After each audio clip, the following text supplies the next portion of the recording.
Our regular CBS programming has been preempted so we can bring you the 1983 National Finals Rodeo. Willard, have you ever seen a better bulldogger than Roy Duval? No, Roy, he's been the consistent doggers I've ever saw. He's been in for over 20 years. Well, Bob, that's the steer wrestling 1983. And a good bulldogging it is, Red Stegall. You know, the classic event of rodeo has always been labeled the bronc riding. I guess you could put that the other way. But bronc riding still today is an event that everybody likes to watch. And Jim Tescher, right now we're going to watch some of the greatest bronc riders in the history of all rodeo. We go back 25 years. It all begins with a cowboy named Bob A. Robinson, who today is the rodeo administrator of the PRCA. His life has been rodeo since day one. Now, as this old horse wants to stall for a minute, this is a frightening position to be in as a bronc rider, isn't it? Right, that's the last thing you want a horse to do, is stall. Now, Bob Robinson today is a great cowboy still as we know him, but what about as a bronc rider 25 years ago today? He was good. Bob was a tough 3 or 4 event man. All-around champion. A lot of cowboys worked a lot of events then, didn't they? Right. Well, as you watch the whistle blow and Bob A. Robinson is about to come to a close, you'll see a 10-second mark in the bottom of the screen. Then they rode him for 10 seconds, now for 8 seconds. As we watch the great Enoch Walker, was 10 seconds that much longer, Jim? It is on some horses, yes. I believe that's Enoch, I believe that's Trail's End there that Enoch is on. Well, Trail's End, well known still today, and the name's been put on a lot of other horses, but there's probably one of the classiest bronc riders, by my viewpoint, ever in the history of rodeo. And I think he's on the greatest bucking horse that ever walked, right? Now, what about this guy? Fancy chaps, purple shirts, Cadillac cars. Here's Hollywood Casey Tibbs. Casey's the one that started the style they have now today in bronc riding. He's spurred with both feet and always kept charging. You know, he has started a style of life that's tough to keep up with, too. Here you are. Now, what's it like to watch it today? 25 years ago, what did it feel like? First time I've seen it, that wasn't the horse I wanted to draw, but any horse I drew, I guess after I drew him, he's the horse I wanted. A minute ago, you said Casey started the style of spurring with both feet, that long reach and spur. You're doing the same thing. Did it take long for cowboys to adapt or adopt that style? Well, today, there's schools that they can learn as much in a week as it took me 10 years to learn. I had to learn it all for myself going down the road. Well, Jim, that's from the school of hard knocks, and it may have cost you more than it cost to go to a 3-day school today. Let's take a minute right now and look at the updates for the 1983 finals in the bronc riding. This is Bud Monroe, Valley Mills, Texas, Montana man. Pretty wild old horse, Mr. Tescher here. What do you think? He's bad out of line in that front end. I don't know how anybody can make a ride on a horse like that. Well, he's giving it his best. He's right now the challenger. But here's Kent Cooper, Declo, Idaho. Now, both you and Jack Bushbaum know what it is to have a horse rear and fall. What's it like right now, guys? I don't like that kind of a trip. It's scary. It's got to be scary, and he gets up to walk away. But here's Monty Henson, 3-time the world champion. He's about to get in trouble. Now, Jim, what goes wrong and what happens to him? I think he hung a little with that left foot, and he must have lost the right stirrup. I didn't see. Pretty tough man to get on the ground there, Jack. That fall took Monty out of the finals with a broken collarbone. And that's the reason we won't see him in our final show. Here's Derek Clark, 4th-generation Oklahoman. You guys like the way this kid rides? He's just a rookie. I like it. He's got complete control of that horse. Both feet turned out straight. He knows what he's doing. What about this guy, Mel Coleman? 10 years in a row he's been here to the national finals. Canadian champion, too. He was riding when I was riding, and I always liked his style of riding. You like this horse, Jack? He's beautiful. Lots of timing. That was a good bronc ride. Happened to be his birthday on that day as well, and he won some money, too. Marked an 85. Now, what about Bud Polly? You men know him. I think Bud Polly rides more like Casey Tibbs than anybody in the business. Casey ever laid down like that, but that horse kicked him square in the back. Now, what about this young man? He is our champion bronc rider, Brad Jurgensen. I'm kind of partial to him. He's from our country. But I think he's a great bronc rider. He's really matured and knows what he's doing. What do you think about our cameraman, Vic Miller? He's maturing flat on his back in that camera, too. That should have been a pretty good lesson. It was a good lesson, but he's a great cameraman, and we wouldn't be able to bring you these kind of shows without men like him. That's Hollywood, I guess, but it's a bronc riding. Thank you, gentlemen, and we'll be back with more right after this word from our sponsor. Let's face it, No farmer in North America needs just another farm tractor. There are plenty of those. These days, farmers need a tractor with a difference. A tractor like a Heston. Well, what's the Heston tractor difference? Fuel efficiency. What can this fuel efficiency mean to you? Listen to what farmers themselves say. I've been farming all of my life, and after 30 years, I finally found what I've been looking for in a tractor. This 130-horse four-wheel drive tractor plowed 160 acres with less than a gallon of fuel per acre. In my operation, I have 2 Heston tractors along with other makes. In field comparison, the Heston tractors use 50 to 60% less fuel than any other tractor I've ever owned. Another Heston difference. Every model from 40 to 160 horsepower is available with mechanical centerline four-wheel drive. Listen to what farmers say this can mean. This Heston four-wheel drive makes an awfully good loader tractor. We had a rough winter last year with lots of snow, and I don't know what I would have done without it. She sure earns her keep in the wintertime. I don't even need tire change. She's a tough tractor in the snow, and when she's loaded, she's even tougher. Our Heston dealer told us he had a heck of a good tractor, and he brought one out to us and let us demo it, and now we own 2 of them. Fuel economy, dependability, four-wheel drive. Visit your Heston tractor dealer and see for yourself. Today, Heston is your major surprise. This Heston-produced album featuring Red Stegall is a must for every farm or ranch family. It would also be a perfect gift for your friends or loved ones. Included is this beautiful patriotic ballad. Where brave men died to protect her rights, make a home for you and me. And now I love to gaze at the color change in her hills of Tennessee. Every grandmother should have this album just for this song. If he gets lost, she brings him home. She's his grandma. And he's the apple of her eye.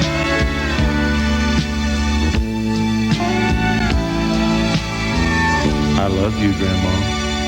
Even a little government humor. I'm here to help. That you've been given $8, record or cassette. See your Heston dealer or write It's Our Life, Box 4000, Heston, Kansas 67062. That's Box 4000, Heston, Kansas 67062. Welcome back to the Countdown to Glory. Now, Olin Young has qualified for the National Finals Rodeo in the timed events more than any other man in pro rodeo, 26 times. Olin, it seems like these young fellas are tying those calves a little bit faster than you did 25 years ago. There got to be factors governing that. Is there one particular thing that stands out in your mind more than others? Well, there's a number of things, but mainly getting the way they get off their horse nowadays. You know, they switch sides, and they get off on the right, and they're down there to them when they turn around. And back when we was roping, we got off the left, went under the rope, and of course that cost you time, you know. You think ducking under that rope made that much difference? Huh? I think it made it, well, 2 or 3 tenths makes a big difference nowadays. Well, Olin, let's take a look at some footage of the finals in 1959 in the calf roping. All right. This looks like the great Dean Oliver. That's it. That is Dean Oliver, and probably one of the greatest hands there ever was in the calf roping. Uh-oh. But he missed. Even the best. That just goes to show you we can all miss. Here's Jim Bob Altizer. The Jim Bob's from Del Rio, Texas, and he has been one of the greatest ropers that I've ever known, even one of the greatest match ropers. Look at the size of that calf. And look at the size of the man in the match there, too. There's quite a mismatch by weight. Now, who's this young fella? That's Olin. That's me. And well, you got off on the left side of your horse and you're legging that calf rather than flanking him. That's a pretty good horse, Olin. That was a real good horse. He was solid. He eased up on cattle good, and he just was, I thought, a good, solid horse. Well, Olin looked to me like the roping was pretty tough in 59. Let's go see what's happening in 83. Fine. Dan Webb, Bridgeport, Texas. Now, there are going to be some differences here that I'd like for you to explain to us. Let's start right away. You noticed when he rode in the box there, look at that string in his mouth. See how big, how hard it is?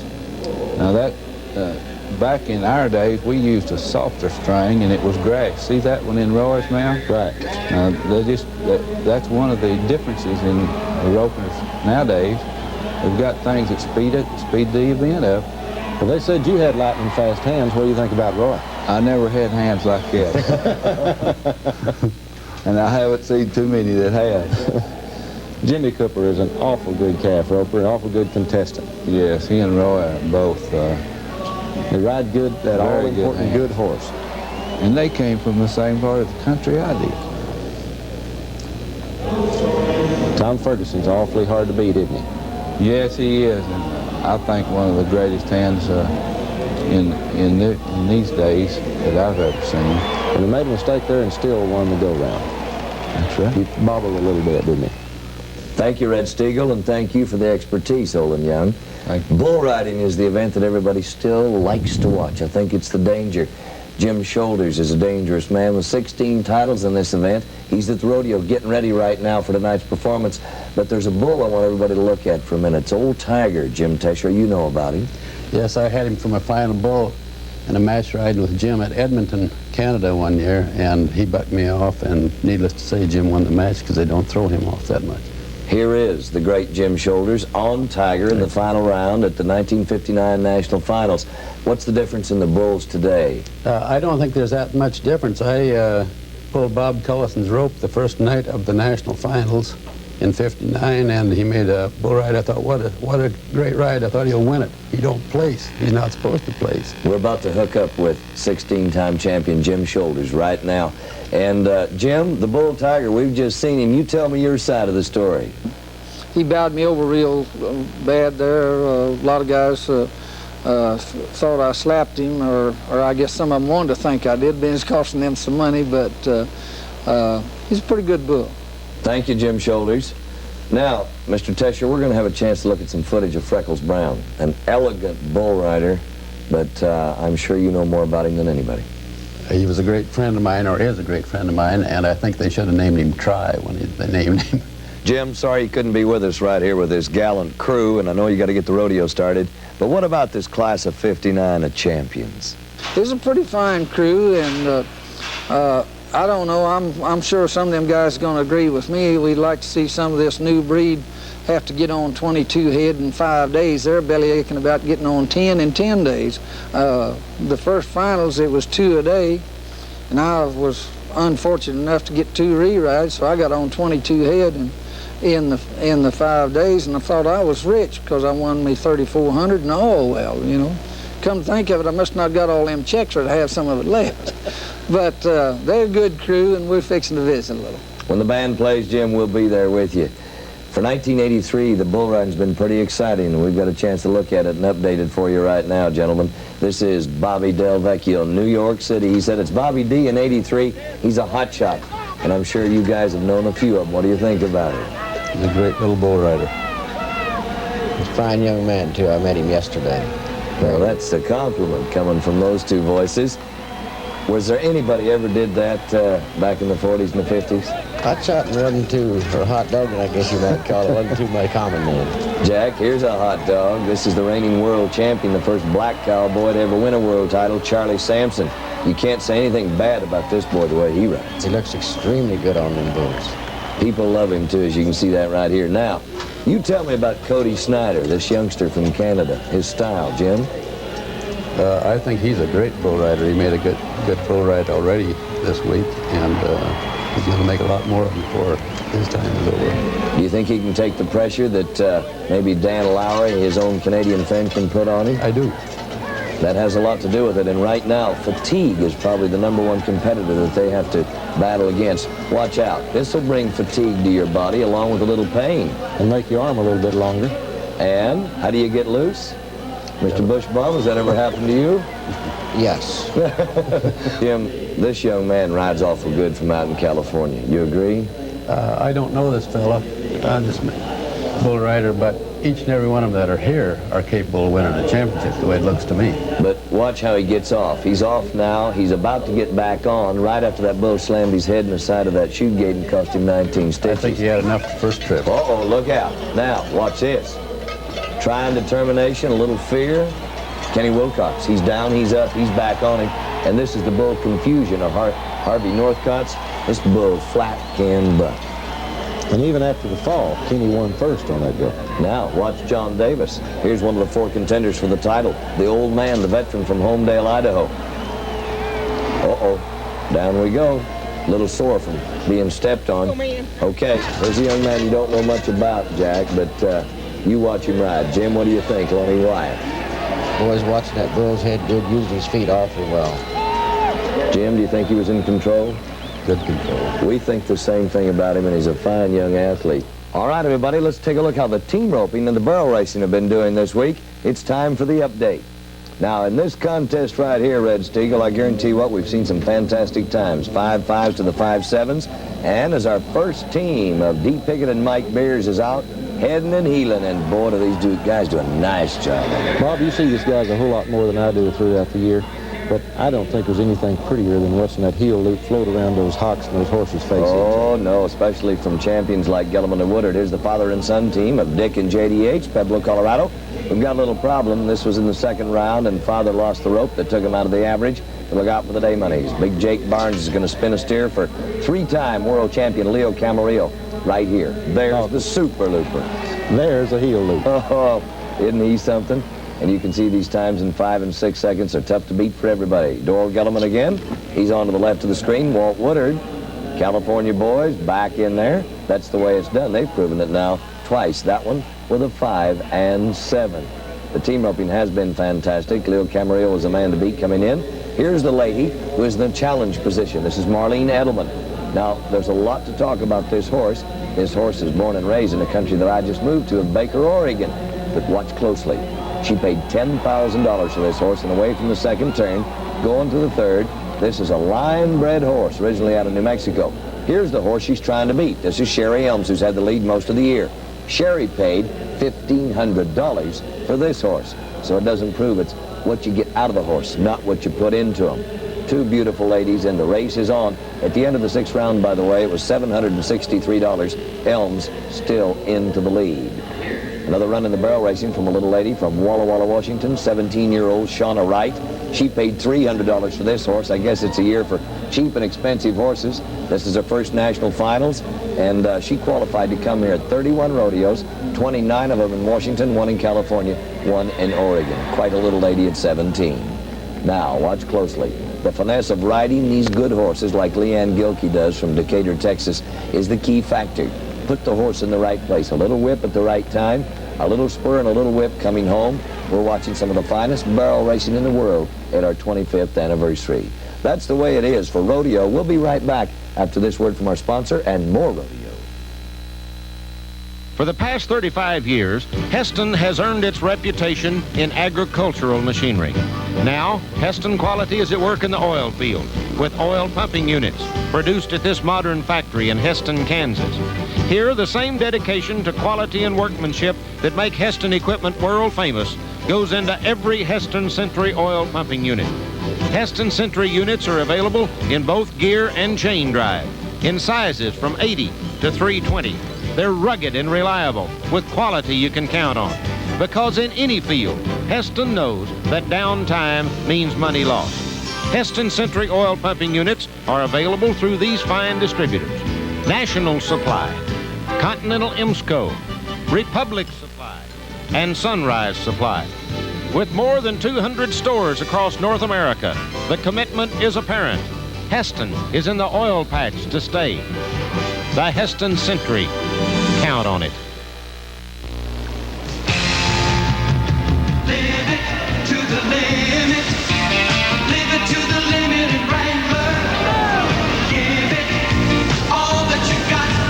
Do it, share it, don't ever stop. No matter what, it feels so good. Looks so bright. Let's go. Wrangler fits your style of life. So live it to the limit. Live it to the limit in Wrangler. It's a lot of things, really. The riding, the touching, the sense of belonging together, the companionship.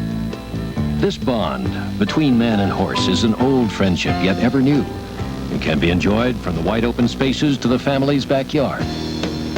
If you'd like to know more about what makes a horse so special, contact the AQHA today, the American Quarter Horse Association.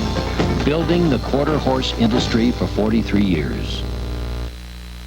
Well, you know, a good job's been done by all today, and on behalf of Red Stegall and cowboys of our era, not always do you get to spend time with your heroes. Some people meet the president, some people meet famous people, but it's been our pleasure to meet with you and be a part of your lives. Gentlemen, God bless you, and thank you very much. Thank you very much. Thank you. And I'd like to, at this time, thank Heston Corporation and the PRCA for having us all here. It's been fun. Well, Bob, so far it's been exciting and very interesting. It's going to get more exciting, Red, because in the bull riding competition, the names of Del Vecchio, Cody Snyder, Lonnie Wyatt, and John Davis have been what we're talking about. In the bulldogging, it's Big Joel Edmondson, but look out for Jimmy Cooper, John W. Jones, and Gary Green. In the team roping, Super Looper, Leo Camarillo, but Pickett and Beers and a few of the boys are going to hurt him in the go-rounds. This is the way it's been. And right now, we're ready for today's action-packed coverage of the final championship performance of the 1983 National Finals Rodeo, brought to you by the Heston Corporation, with over 1,000 participating dealers across North America. That's been a touch of rodeo. Now we're going to give you the biggest taste you could ever want as we go to the arena with Hadley Barrett and Bob Eubanks.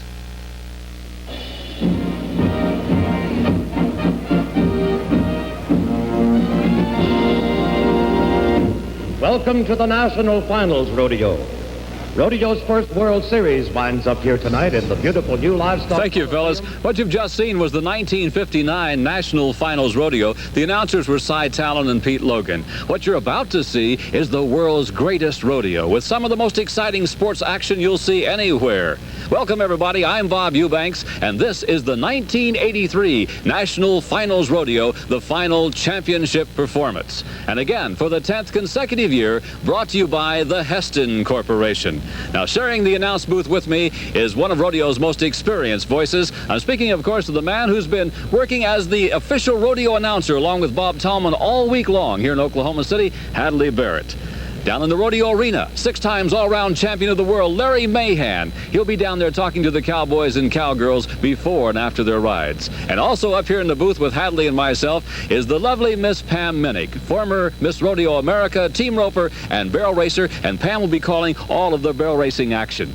It's the silver anniversary of the National Finals Rodeo, and Hadley, the atmosphere is just electric. Bob, it sure is. And in fact, we're going to see the world's top rodeo athletes turn that silver into gold, because this is the final go-around and they're going for the championships of the world. And Heston is bringing it to you the same day it takes place here in Oklahoma City. Well, it's a close race for the world titles, and we'll tell you more about that during the show.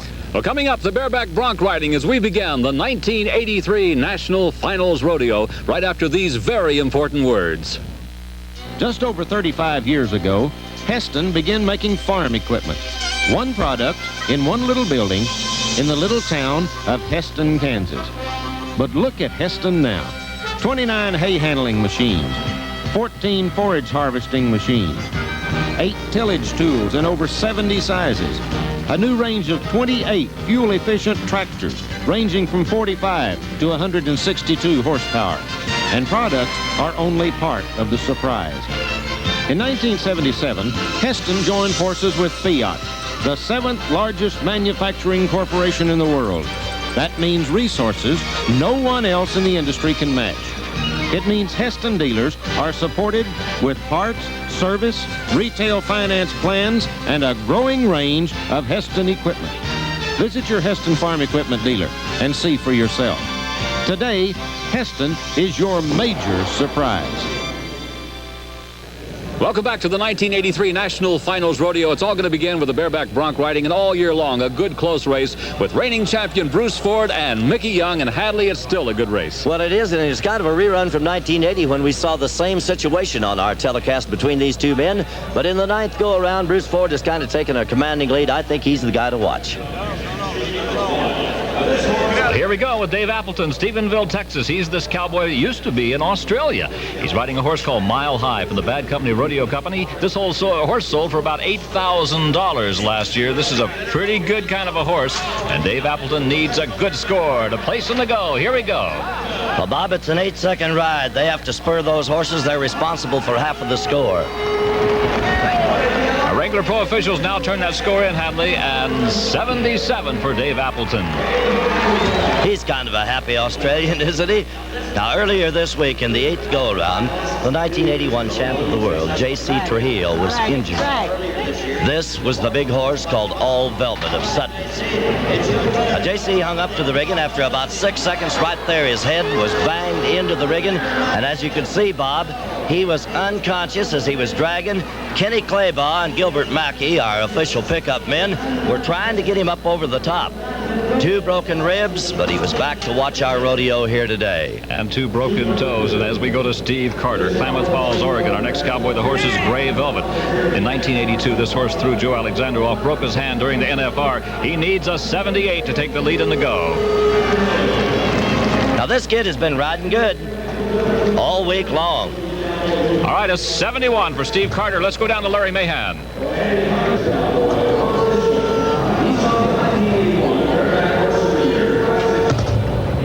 Monk Dishman is our cowboy. We wait for Larry Mahan. Well, Monk Dishman was on a horse that was the best bareback horse in the world in 1981, a horse called Classic Velvet. Watch him, whoa, letting it all hang. Man, you talk about it. I'll tell you, that was a rank horse. Well, these cowboys are on tough animals here. Let's go now to our next bareback bronc rider. This is Gary Hempstead, Anderson, California. Gary was injured earlier in the week. He turned out 2 or 3 horses. Got a call from his brother in the middle of the night. He says, come on, Gary, get on the last and final horse. He says, I hurt, but I'll do it, and look what he's doing. Gary Hempstead, Anderson, California, needs a 78 to take a lead in the go, and our Wrangler Pro officials say a 73. And there is a young cowboy who does not feel too well right now. Let's watch it in slow motion, Hadley. Well, he told me that everybody at the Pizza Hut in Anderson, California was going to be watching. He had to get on today. He's had a rough week. Velvet Tom was the horse from the Survey Stock Contractor Organization.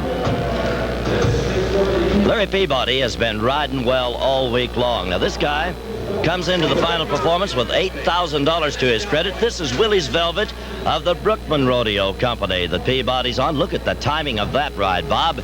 That's what they're looking for. Now, he needs to be, as you know, way up in the 70s. A 77 score is what he gets. That ties him for the lead in the go and puts him into the lead for the average, too. All right, now, Chuck Logue, McKinney, Texas. Big Feather, the Del Hall Rodeo String. Now, this guy, one of 2 brothers that compete professionally in the bareback riding. His brother Bob was injured earlier this year in Pendleton. He is not at our finals in 83, and he is missed. Chuck Logue having a rough go at the tail end of the ride, but it only counts through the 8-second ride anyway. It was and a rough one. A 74 score. That'll move him into 3rd place in the round. Not all that bad. Let's watch it in slow motion, Hadley. This Big Feather horse is in contention for the bucking horse of the year. Now, there you can see the drag, the way they try to shoot those feet far to the front. They need to drag them all the way back to the rigging and do that each jump of the ride. They're responsible for half of the score. We just saw Bobby Logue, his brother, walk along there with that head cast that he's wearing. He broke his neck. We'll probably get a picture of Bobby a little later on. Notice all of our shoot help and all of the men down there wearing their Heston jackets, and we appreciate that very much. It was 1981. Bill Winterman. All right, here's our next bronc rider. This is Louis Field, Elk Ridge, Utah. What an all-around cowboy this guy is. This is a horse called Buckin' Velvet of the Sonny Riley string. Rank horse, a 73 score for Louis Field, and he moves into a split for 4th place. Well, now we see those good-looking jackets. All the shoot help thanks to Upstream, a division of Modern Jacket. All the NFR contestants receive a jacket. This is Danny Brady. This guy, well, he can't win the world title, but he could win the NFR, and that's the 2nd biggest honor that a professional cowboy could come up with. He's had a good final this week, too, Hadley. He's placed 1st and 2nd this week, and he has just really been riding real well all week long. In fact, he's placed 5 times this week at the finals. Danny Brady. Well, here he is, the world's champ of the bareback riding, Bruce Ford. Bruce, congratulations, partner. Now you're going to get on a horse this afternoon. You've already won the championship. Is this going to change the way you're going to try to ride this horse? No, sir. That $3,600 go-around, about $8,000 average, $11,000 is a lot of money. I got to go for it. Well, good luck, and watch this man's style. Robin Burwash, Canadian cowboy, our next bronc rider. Canada has really made an impression. They brought a lot of people down from Canada to watch the National Finals Rodeo. This is the most exciting rodeo of all. Over 107 performances have been sold out. That's right, 107 consecutive performances sold out here at Oklahoma City for the National Finals Rodeo. Here's Robin's ride. Well, Bob, this is a Canadian horse from the Vern Franklin string. A tough horse to ride. He needed to be a 78, a 72 is what he comes up with. Here we go now with Jim Dunn, another Canadian cowboy. In fact, he's a former Canadian bareback champion. He had a baby girl this week, so things have not gone too bad for him this week. Let's see what he does with this horse. This is the horse called Westerner from Stevens Brothers. Here's a former Canadian champion. And I'll tell you, he's another guy that those Canadian fans are mighty, mighty proud of. He had to touch the horse with his free hand, double grab. That's a disqualification, and no score on the ride. Sam Perkins, Rapid City, South Dakota. 5 times to the National Finals Rodeo for this guy. A former reserve champ of the world. The Flying G horse out of Florida, owned by Eric Goolsby. He needs to be a 78. Look at this guy ride. He has really got it cocked back this time.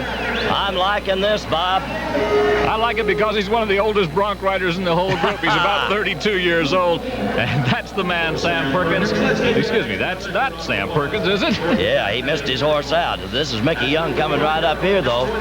Now, Mickey came in second place for the race for the world title. He needs a good ride on this one. He's about $9,000 behind.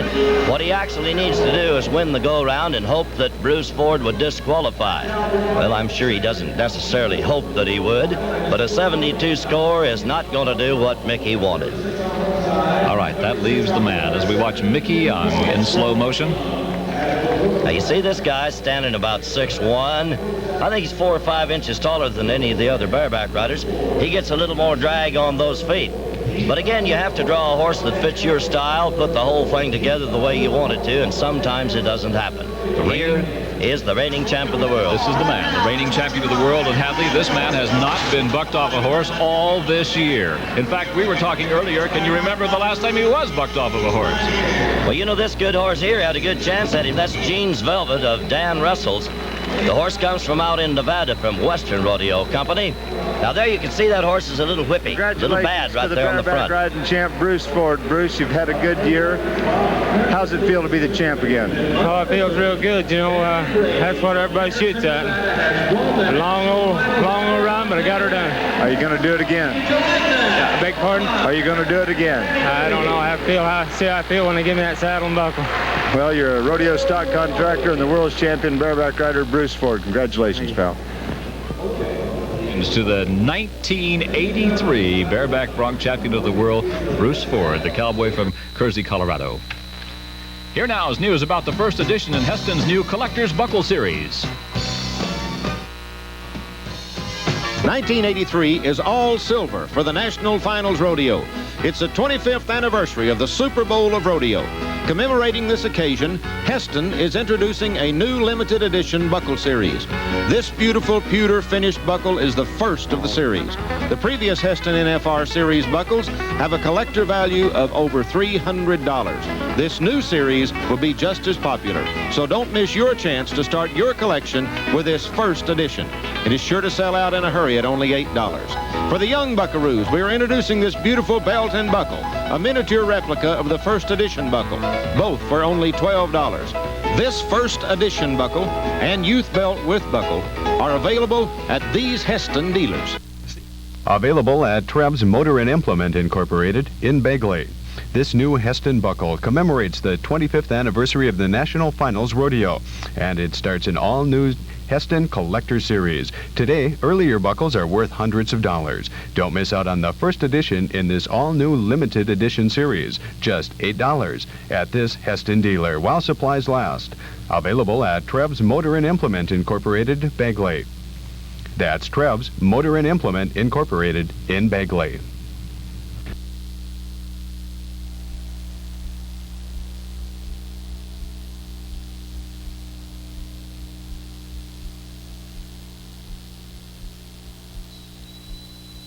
It's a major surprise in December. It's the buyer's bonus with big factory rebates. Up to $600 on hay balers, up to $800 on forage harvesters, up to $1,500 on windrowers, and up to $6,000 on tractors. Plus, you can get this tractor performance monitor free, a $1,500 value when you buy any Heston tractor over 100 horsepower in December. It's a Heston buyer's bonus. See your Heston dealer soon because it all ends December 31st. Well, welcome back to the NFR 83, the Heston telecast. And as we get set to go into the steer wrestling, here is Tommy Purrier, Austin, Texas. Now, this guy, as he leads us off, Bob, has drawn a steer that earlier this week we watched Tom Ferguson chase around the arena for a little while. Kind of an exciting thing. I think maybe we saw that on the highlights earlier. Well, Tommy's had a bad final so far. He hasn't won any money, but I'll tell you, that's a pretty good run. There's a 5-5 for Tommy Purrier. As we go to our next steer wrestler, this is Chris Livert. Chris Livert, Argyle, Texas, originally from California, now centrally located where he can rodeo a little bit better out of that state. He needs to be 5'4" better. This guy won the average of the steer wrestling last year.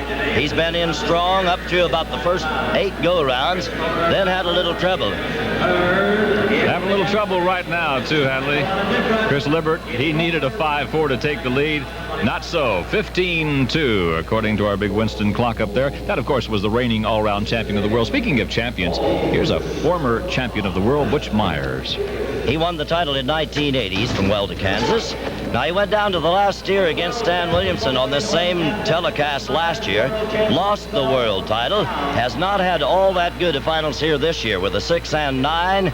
Well, Butch probably does not figure that will place in this tough go-around. We'll see. Lance Robinson, Farmington, Utah, needs a 5'4" to take the lead.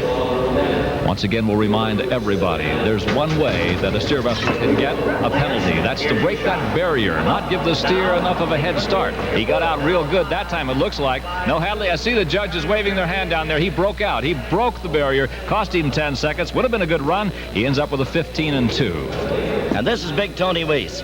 His second trip to the national finals. He's out of the average. So this guy and a few more like him are going to be spoilers for some of our leaders for the World's Championship. They want this go-around money, about $3,700, and Big Tony really goes after this one. A 5-2. And there is the new leader in the go-round, 5-2. Tony Weiss, let's watch him in slow motion. We watched him win the big Pro Tour finals in Casper, Wyoming earlier in the year. This is a good cowboy, and this is the way it's supposed to be done. Now, a while ago when Chris had trouble on his steer, he was one of the men in contention for the average. This, of course, will make a little difference for Joel Edmondson. He's trying to place in the average. Let's go down into the arena with Larry Mahan now. Well, here's a man who was the 6 times world's champion all-around cowboy, from Oklahoma originally, now in Texas, Tom Ferguson. He's won about 6,000 at the finals this week. He has had a lot of trouble. Pushes down on that horn. Bad steer keeps running into him, but does get him on the ground in pretty good shape. A 6 flat. Well, 6 seconds flat, and I'll tell you about his troubles, Larry. This guy with all his troubles has won just short of $20,000 here this week. But when Ferguson only wins that much, they say he's having trouble, sure. Hey, you talk about a guy that's been here a lot of times. He keeps breaking records every time he comes here. This is Roy Duval, Chakota, Oklahoma. He's qualified for the NFR 18 years in a row, and let's show you why. Look at there. Here again, as he comes in with a 5-3 to move into second place in the go-round. These guys that are out of the average are spoilers for the men that are in the average. Now watch this guy slide right down in there. The power, the weight. He's about 6'4", about 250 pounds. A 600-pound steer doesn't have a chance. Marty Melvin, Hullabird, South Dakota. This cowboy rides bulls, he rides bareback horses, and he is one heck of a steer wrestler. And he has drawn a bad steer here. They've not placed on this steer. So Marty, needing to win badly, has drawn bad and handles him well, turns him into a good one. They're going to like him from this time on. Hadley, he needed a 5-1 to take over the lead. His score of 4.2 for Marty Melvin. Let's watch this fantastic run in slow motion. Now see again, we talk about Joel Edmondson, Jimmy Cooper, who are in the average. They're battling it out for the World's Championship, as is Byron Walker. These guys that don't have a chance at the average, they're shutting out the go-round. Familiar face at the NFR. Big, deep breath for Gary Green, Keithville, Louisiana. His brother's a bulldogger. He's a good cowboy. He needs a 4.1 to take over the lead. Had a little problem there. Now there's a good chance to point out that barrier string and the fact that if they get out too early, they'll break the barrier and come up with a 10-second penalty. That steer hesitated, and he may have broken it. Let's go down to Larry Mahan. Well, Gary drew a bad steer. The steer didn't start the way he wanted him to. He had to pull up the line, come to a complete stop, and then start over. He did break the barrier. That's a 10-second penalty. He was over 14 seconds on a bad steer, so there's a disgusted cowboy, but you can bet that next year he will be trying to get back to the finals. This is Paul Hughes, Kim, Colorado. Now he's in line for the average. He's a man that could take over the lead of the average. Good, smooth run. He's won the average here before, 6 and 8. At a grand total of 83.5 on 10 steers, here's the man that moves into the lead of the average. Now, this can be very, very important. He can't win the world title, Bob, but Jimmy Cooper, Byron Walker, John W. Jones, or Joel Edmondson can, and they're going to have trouble beating this man in the average where the payoff is big. Speaking of Jimmy Cooper, he's coming up next, leading in the average as he rides into the box. 1981 all-around champion of the world from the famous Cooper family. If he can be 10-9 or better, he can take the lead away from Paul Hughes in the average. Now, the average pays over $8,000. This guy wants it. Under 4-1 for the lead of the go-round. Come on, Big Jim. 6 seconds flat. That'll do it for him in the lead of the average. And now the pressure is really down on Walker, Jones, and Edmondson. This thing is going to get tough. I don't want those Coopers chasing me at any time, whether it be Jimmy or Roy. Look at this run. Good, solid run from the former all-around champion of the world, Jimmy Cooper, Monument, New Mexico. And now he takes over the lead in the average here at the 1983 National Finals Rodeos. Talk about champions, Hadley. Here's one. Byron Walker, former champ of the world, a man that has thrown some fast steers this week. Broke the barrier on 145-foot run that I remember. He needs a hot run on this one. Needs to be quick on this run. Brings him around, goes for him. No, the steer jerking away. He reaches, gets hold. He's going to chase him down. He gets a hold of him. Come on, Byron, don't fail this time. Can you believe that? He can't believe it. I guess there's 2 guys I don't want chasing me. Byron Walker is added to that list. I love their sense of humor. Look at that audience. They're having a good time with it. If you can smile, laugh, have a good time when you're shooting for $10,000 or $15,000 on a run, you got to be some kind of guy. You know it? Over 117,000 people will see the NFR this week in Oklahoma City. Here's Larry Mahan. 0.9. Jimmy Cooper is still first at 78. 3 seconds past Paul Hughes. Paul is second. Byron Walker.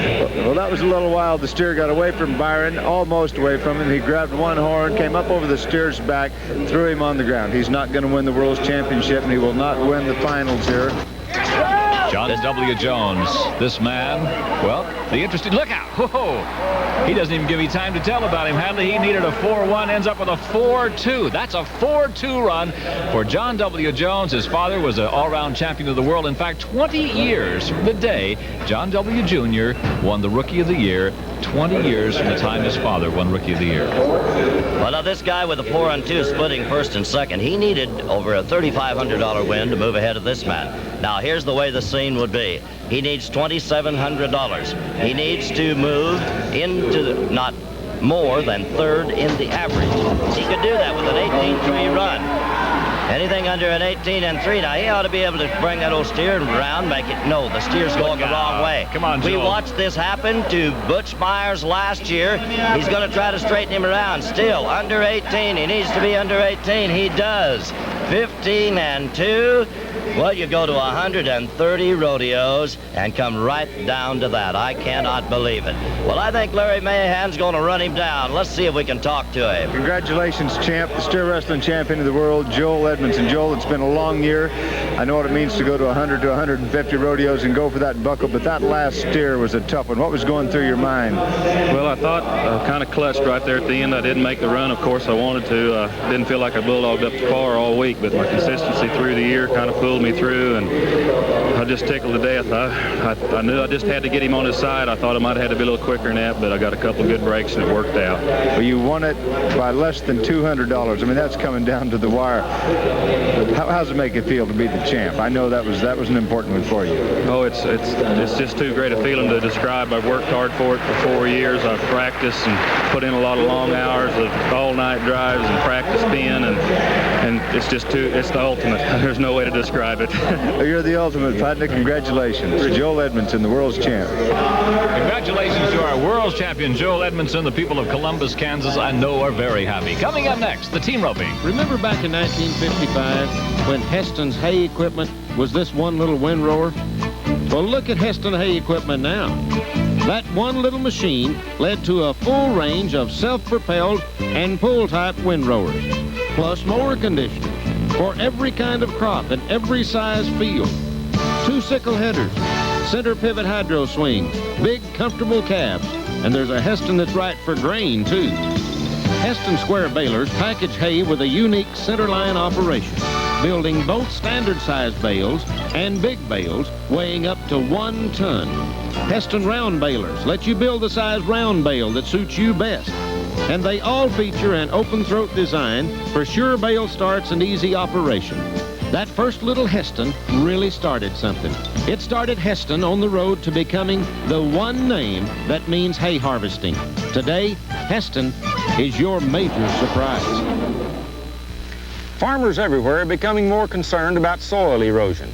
To meet this concern, Heston offers a growing line of tillage tools.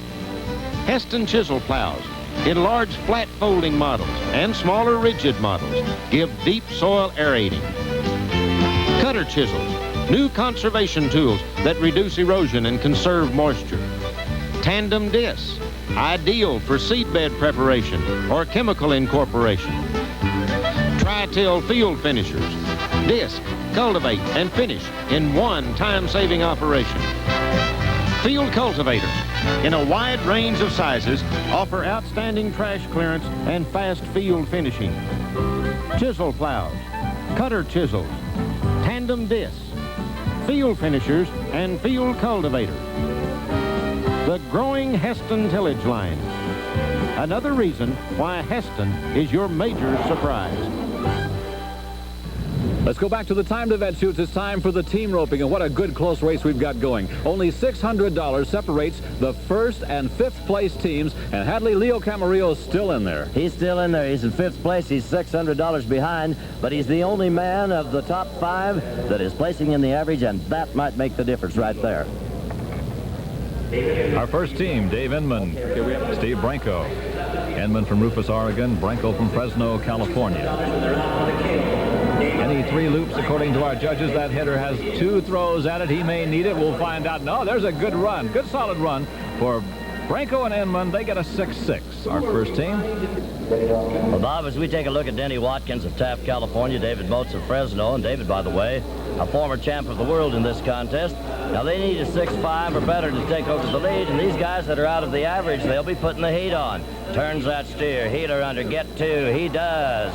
Stretch him out, 6-1, new leader already. It's going to get real tight before this is over, Hadley, I can tell you that, because these are the best in the world. These are the best team ropers anywhere. George Eros, Joel Maker, our next team. Tucson, Arizona. Oklahoma Cowboy at the heels.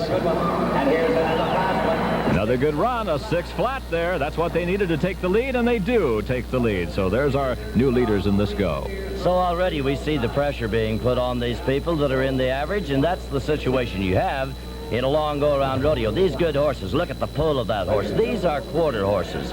And as we know, the American Quarter Horse Association that handles the registration of these horses, they're out of Amarillo, Texas, the largest horse registration in the world, matter of fact. Part of the 117,000 people who are enjoying the National Finals Rodeo here in Oklahoma City this year. As we said earlier, 107 performances sold out. Alan Bach right there. He's the healer, former world's champion. His header, Jesse James. They roped together back in 1979, and they won it then. They won the NFR at that time. Then they didn't rope together for a while. Glad to see them back together. Now, Bob, they're 10th in the average. We'll be paying 6 monies in the average, so they have a long shot there with a single heel catch. We'll create a 5-second penalty, 7 seconds flat, plus 5, it is 12 on the nose. And there's the president of the PRCA, Sean Davis, who is coordinator of equine and rodeo activities for the College of Southern Idaho. Sitting with Mr. Davis is the president and chief executive officer of Heston Corporation, Mr. Howard Brenneman and Mrs. Brenneman, plus the vice president of administration, Nelson Gawley and Mrs. Gawley. Next to our next team, here we are. This is Woodbury and Milton. Now, these are the guys that can really put the pressure on in the average. But they pick up a penalty as well, so a total of 12-8 on their run. But they come up with the lead of the average, and that's important to them. See that face right there? One of the famous Camarillos. That's Gerald Camarillo, 1969 world champion. He's the heeler. Mark Arnold is the header. Whoops. Oh, no. Here again, Hadley, they were out of the average. They were shooting for that day money, and that means they're going to take some wild chances to try to come up with those bucks. Didn't work that time. This here is Julio Marino. A moment ago, you saw his partner, Ricky Green. Julio is the header. Now, this guy can rope steers fast across the line, and he won't spend too much time. Good head catch. All right, Ricky.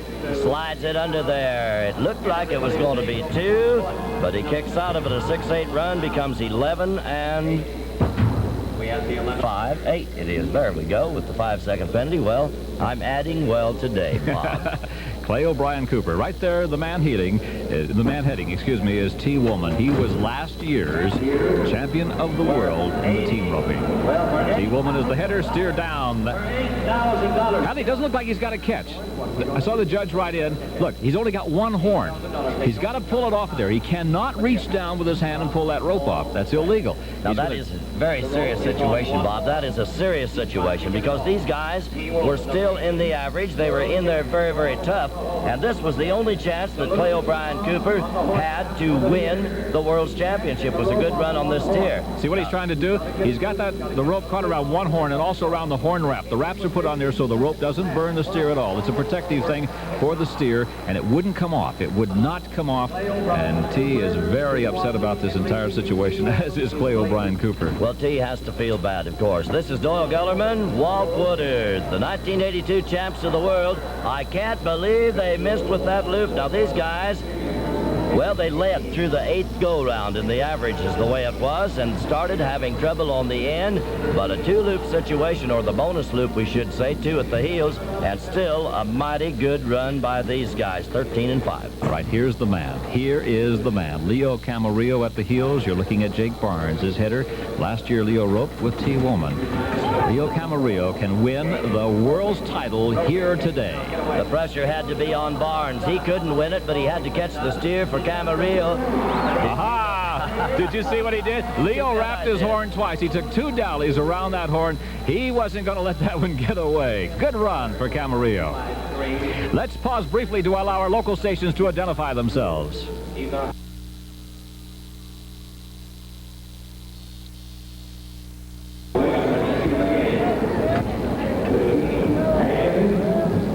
Welcome back to the 1983 National Finals Rodeo. All right, this is Mike Beers, D. Pickett. Now, these guys, the way they roped earlier in the week and then went out of the average, they're back trying to win some go-around money. You know, they've won nearly $7,000 apiece, and there was a 5-7 run for the lead of the go-round. Interesting also, both of these guys qualified in the calf roping. They both qualified in the team roping. They've been quite a team all year long. Beers and Pickett, and a 5-7 first in the go. Father and son team, Hadley. This is Dick and J.D. Yates. Now, through about the first 4 go-rounds, they were in tough. Dick Yates lost the dolly, and one of the most, the interesting things that we've seen at the National Finals, as they rode out, he felt badly, and J.D. rode over and kind of patted him on the back and said, "It's all right, Dad." Congratulations, champ. Number 4, how's it feel? It feels great. I feel like it should be number 5, but you know, World Championships, and you know very well, Larry, are all this important as the next. And this has been an unusual year. It's been different, and I'm glad that I met the challenge that it had to offer this year. Well, you've had a lot of people pulling for you. You've had a lot of people pulling against you. How does that make you feel when you go in with that kind of an attitude flowing? Well, you know, I'll tell you what, there was a lot of people instrumental in me winning this championship this year. There's people at home that furnished me the steers, Jack Sperrick, and people down the road that I got to work at on my roping. And, of course, there's Jake Barnes, and there's my family. But I can't thank those people enough. You know, I hope that they have the same feeling, or at least can feel some of the same feeling that I have. But for the people that are pulling against me, you know, all I can say to them is they can just eat their heart out. Goodbye, thank you, partner. The champ, Leo Camarillo. We'll be right back right after these messages. Let's face it, no farmer in North America needs just another farm tractor. There are plenty of those. These days, farmers need a tractor with a difference, a tractor like a Heston. What's the Heston tractor difference? Fuel efficiency. What can this fuel efficiency mean to you? Listen to what farmers themselves say. I've been farming all of my life, and after 30 years, I finally found what I've been looking for in a tractor. This 130-horse four-wheel drive tractor plowed 160 acres with less than a gallon of fuel per acre. In my operation, I have 2 Heston tractors along with other makes. In field comparison, the Heston tractors use 50 to 60% less fuel than any other tractor I've ever owned. Another Heston difference. Every model from 40 to 160 horsepower is available with mechanical centerline four-wheel drive. Listen to what farmers say this can mean. This Heston four-wheel drive makes an awfully good loader tractor. We had a rough winter last year with lots of snow, and I don't know what I would have done without it. She sure earns her keep in the wintertime. I don't even need a tire change. She's a tough tractor in the snow, and when she's loaded, she's even tougher. Our Heston dealer told us he had a heck of a good tractor, and he brought one out to us and let us demo it, and now we own 2 of them. Fuel economy, dependability, four-wheel drive. Visit your Heston tractor dealer and see for yourself. Today, Heston is your major surprise. If you put up forage, you know the cutting cylinder is the key to high-capacity operation. And this is where Heston has made a surprising breakthrough. It's this 8-knife turbo vane cylinder. Each knife has an exclusive C-shaped design to reduce crop bunching and buildup. Not only do each of the 8 knives have 2 edges for longer life, but Heston also offers this exclusive automatic knife grinder. It lets you sharpen knives in the field with the flick of a switch. You'll find this exclusive turbo vane cylinder and automatic knife grinder on Heston full-type harvesters for tractors from 60 to 250 horsepower. For really big operations, there's 3 Heston self-propelled forage harvesters. To round out the Heston forage line, there's self-unloading wagons and high-capacity blowers for silos up to 90 feet high. In short, a complete forage system. From Heston, your major surprise. Earlier this week here at the NFR, the Beauty and the Beast was held. Miss Rodeo Wyoming, Sandy K. Meyer, was crowned Miss Rodeo America, and the Wrangler Bullfighters were also announced. And Hadley, who were the champions? Well, Bob, it started with 10 bullfighters, 22 regular season matches, and now down to the national finals. Here is the top 6. Let's meet them individually. This is Steve Mowry. He's from Pressure, South Dakota. Came to the national finals in the lead.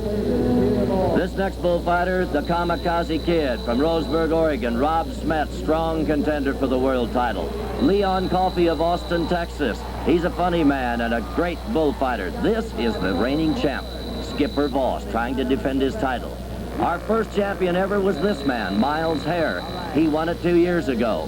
And a strong contender is Rick Chapman from Texas. Those are the top 6 in competition for $51,000. In the barrel, Whale Dobbs of Coahoma, Texas, and Mr. Tom Feller of Everman, Texas. They'll take the knocks for all 6 of them in the barrel.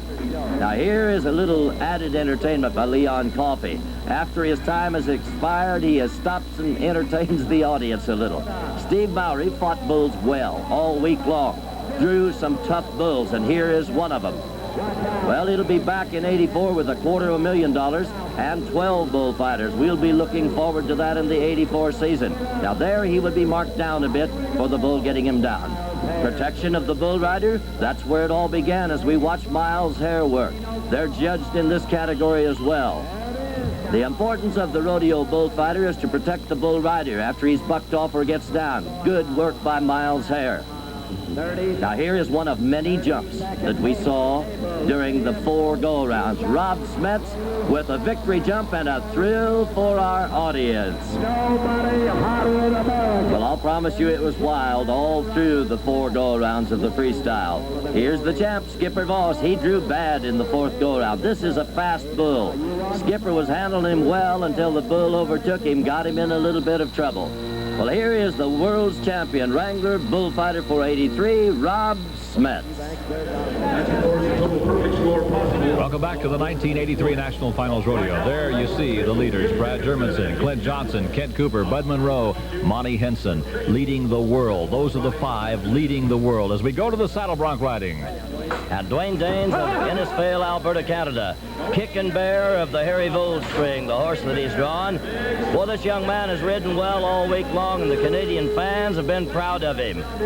Our officials say a 70 score on the ride. This has been a long, hard week for our bronc riders. To pick up a check this afternoon. This is the horse out of the chutes. Everybody pay off that fine little Canadian. Now, I'll tell you what, this guy, you know, he had bucked down after the whistle on a few rides and took some hard knocks. Bob, you remember that? Speaking, of course, of David Botham, I like David because he says, I believe in television and rodeo. The more television, the better it is for rodeo. The people that get to know this great sport. 640 pro rodeos all year. And it comes down to this, the finals. 5 years to the NFR, David Botham. And this good horse, Crystal Springs of the Bob Barnes Rodeo String up in Iowa, was the 1977 Bronc of the Year. That was a nice ride, wasn't it? Hadley, he needed a 71, I believe, to take over the lead. And our Wrangler Pro officials say he got a 75. 75 for David Botham. This is Butch Knowles of Hefner, Oregon. He has had a bad week. He's only won $462. He says it's my turn. Another former bucking horse of the year in 78 and 9, Angel Sings of the Harry Vold String is what he is on. Now, we're going to wait for the score. It is a 76, and let's see what Larry Mahan has to say. Derek Clark, Oklahoma bronc rider, first time to make it to the national finals. He's on a horse called Mike's Velvet from the Mike Survey string. Stock contractor Mike Survey back there getting the old flank adjusted.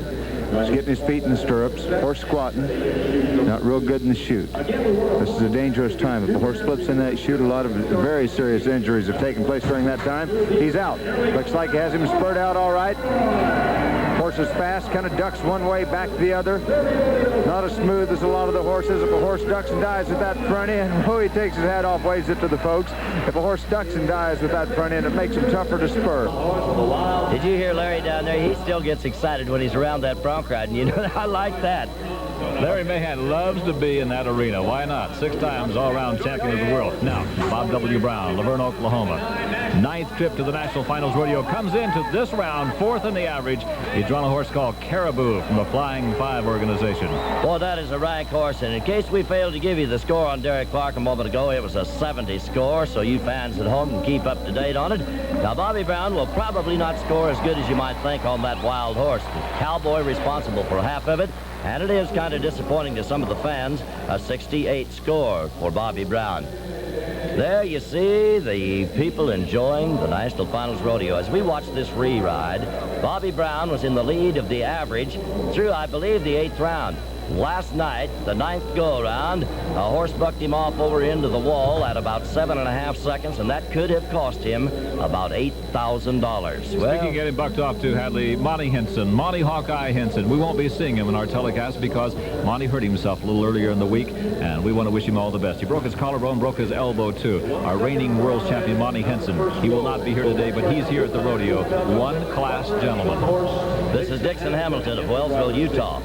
Good Times with Velvet, the name of the horse, owned by Benny Butler out in Elk City, Oklahoma. Here's a horse that a year ago was in strong contention for the horse of the year, and again in '83, a snappy, well-timed horse. He is fast, and so is this young man from Utah. Well, Bob Dixon is one of several young men, first time to the national finals, in contention for the NFR Rookie this year. He goes into third place in the go-round with a 72 score. Here comes a story now, Hadley, because Bud Pauley is up next. And let me tell you a little bit about Bud Pauley. Earlier in the week, in the fourth go, he got kicked in the back. In fact, he has 2 cracked ribs as he sits on that horse right now. And do you know that he came back last night and won the go-round with that injury? But he is very, very sore. Yes, he's drawn Alibi, the 1983 bucking horse of the year from the Del Hall string. Now, wouldn't you know that you'd come up with the best bucking horse of the year right when you're injured? And these guys wait to draw these good animals all year long. But Buddy, well, I think he's limbered up. I think he's back in there. Oh, look out, Buddy. You can't get that limber, I'm telling you, Hadley. Here's a man riding with broken ribs. Buddy, get me off of here. He jumped off, but that had to be very painful. I think the horse was probably hurting his back very seriously. I'll bet the pain was just tremendous, and he did get off of there. Now, you see why this horse was named by the bronc riders as Horse of the Year. Look at him lunge. Look at him kick hard. When they kick hard like that, they can take the swells of that old saddle away from you. You people at home wonder, why do they do it? It's pride, cowboy pride. There's nothing like it. That's what makes this a great sport. Bud Pauley hitting the ground, but a good ride.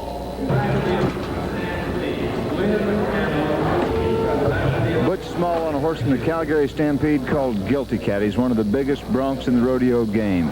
Mel Coleman, I believe, marked 85 on him earlier this week at the national finals. He's a bronc. He's the kind of horses they used to ride back in the days of the great Casey Tibbs. Big, bronky, 1,800 pounds probably. Hard to ride. Rears out. Butch getting back in time with him. Going to that front end, trying to go get back, Butch. Lost a stirrup. Bucked him off before the 8-second whistle, but that's a rank bronc right there. These are athletes. Did you see him lose that stirrup as Larry called that shot? Then he bailed right out of there and lit on his feet. This is Richard O'Megan from Cumbie, Texas. A young man that was born in California, has been living down in Texas now. He has drawn the 1982 Horse of the Year, Buckskin Velvet of the Flying U-String out in California.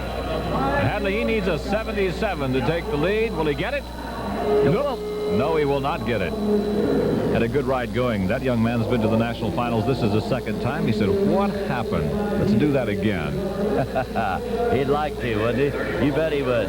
Mel Coleman, 10-year veteran of the NFR. He is the reigning champ of Canada. And what a finals he's had here. He's almost $14,000 going into this last round. Now, this guy, any kind of a ride can put him in the average. This is No Savvy of the Del Hall string. He has ridden more bad horses, I believe, this week. Well, maybe Bud Monroe has. I don't know. The two of them have really been riding well. Now, there's something about the National Finals Rodeo that brings out the best in these champions. I guess that's why they're champions. And they're the happy group from Canada. Well, and there's a lot of them here, too. You bet. He scores a 73 and comes up with a total on the 10 horses that he has ridden of 734. Now, Coleman and Brad Germanson coming to the 10th round were the only two men that had qualified on all of their horses. So Mel has now ridden 10. He's automatically in the lead of the average, but Germanson is yet to go. Bud Monroe, Valley Mills, Texas. The horse, Rusty. Recognize the name? He was the 81 Saddle Bronc of the year. This ought to be quite a match. He needs a 77 to take the lead in this go.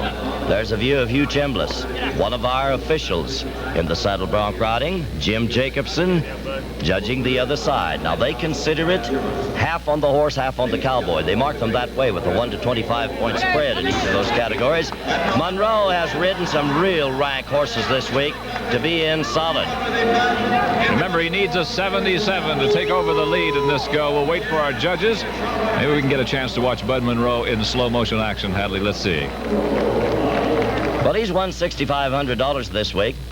We got a kick out of him when he rode Old High Roll, I believe it was, a little earlier. And Bud is a very quiet, reserved type individual. Whoa. Well, he tipped his hat to everyone, smiled, something a little unusual for Bud. What a nice guy he is. Looks like he almost lost it at one point in the ride there. Our judges say a 77. That's what he needed. And there's the leader of the go so far, Bud Monroe from Valley Mills, Texas. Well, that could make him about $4,000 richer if it'll hold.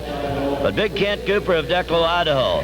Now, every horse that hasn't bucked him off this week, he's won money on, and that's been quite a few of them because he's up near $12,000. This is Cotton's Velvet of the Flying U-String. This horse is considered a little bit wild, pretty bronky. Did you see that sign? Go, Uncle Kent.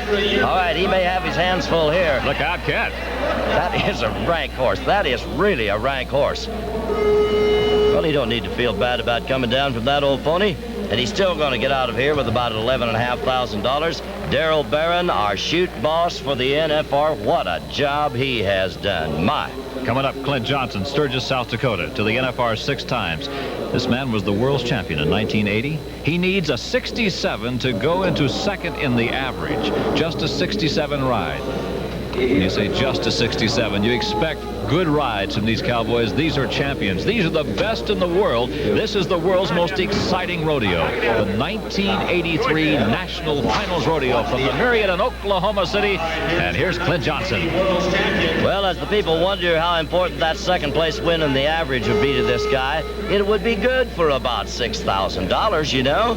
So, if he could pull up a second place win, in addition to hopefully some go-around competition, a 67 is what he they needed, say, Hadley. and he's in second place in the average. That's what he needed. What can we say about this next cowboy? I mean, what can you say about the champion of the world? I'm speaking, of course, of Brad Germanson, Marshall, North Dakota.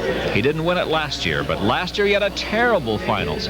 He said, I'll be back. And boy, has he come back. He's led throughout the world. He had the world championship practically won when he got here. Did he not, Hadley? Well, he did. He was a $22,000 leader at that time. You know, if he could mark a 76 on this horse, this is Maggie's Velvet. If he could mark a 76, he could win enough money to be a $100,000 bronc rider this year. Now, it could be close. That's a pretty darn good ride. The horse belongs to the Cowtown Rodeo Company in New Jersey. And, of course, he doesn't have to win $100,000 to still win the championship. A 76 score, or a 73, I should say. A 73 is what we have coming in from the judges. So that's going to pick up enough money in the average for this man to win the average and the championship of the world. Let's take another look at that. Old Maggie's Velvet's having a good day. Brad lives in Marshall, North Dakota. Population of Marshall, North Dakota, 7. And they're all 7 here to watch the champion of the world. Brad Germanson, our Saddle Bronc Champion for 1983. Congratulations, champ, Brad Germanson. You left no doubt in their mind. You won the national finals. You've won the world's championship. How's it feel to be such a great bronc rider? Well, I'm just glad to be here, and I don't know, there's a lot of guys out there that ride good, and I'm just glad I can be one of them. Thank you. How many years do you think you can win it? I don't know. I'll just keep trying, getting after it as long as I can, I guess. You're going to be around for a long time. The new world's champ, past world's champ, Brad Germanson. Congratulations, partner. Indeed, congratulations. Now let's take another look at Heston's new Silver Anniversary Collector's Buckle.